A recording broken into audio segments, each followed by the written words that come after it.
माह रजब उल मुरज्जब को कई बुजुर्गों से निस्बत हासिल है, उनमें से एक हजरत सईदना इमाम जाफर सादिक रहमतुल्लाहि ताला अलैह भी है। सखा के पैकर इमाम जाफर, गरीब परवर इमाम जाफर। इमाम जाफर सादिक रहमतुल्लाहि ताला अलैह जो बहुत बड़ी अजीम हस्ती थे, मदीना मुनव्वरा के अंदर जिनकी विलादत होती है आका अलैहिस्सलाम की आल में से है।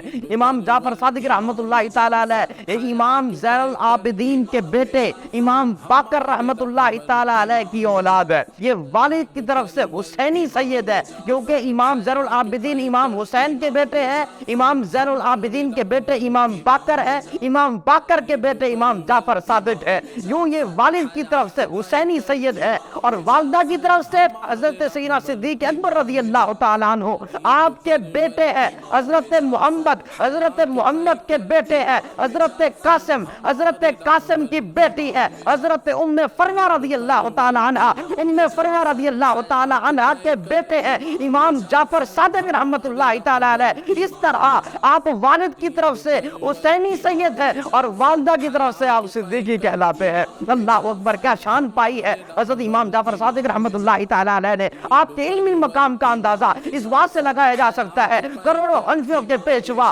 करोड़ों हनफियों के सरदार सरताज इमाम आसिम जिनको कहा जाता है वो भी इनके शागिर्द है, इमाम मालिक भी इनके शागिर्द है, हजरत सुफियान सौरी भी इनके शागिर्द है और भी बड़े बड़े जलील कद्र बुजुर्गान दीन इनके शागिर्द है। इमाम जाफर सादिक रहमतुल्लाहि ताला अलैह आप ताबई बुजुर्ग है, दो सहाबा से आपकी मुलाकात साबित है। 15 रजबुल मुरज्जब का आपका विसाल हो जाता है, मदीना मुनव्वरा के अंदर विसाल हुआ, जन्नतुल बकी आपका मदफन बना और वहीं पर आज आपका मज़ार पुर अनवार है। गरीब परवर इमाम जाफर।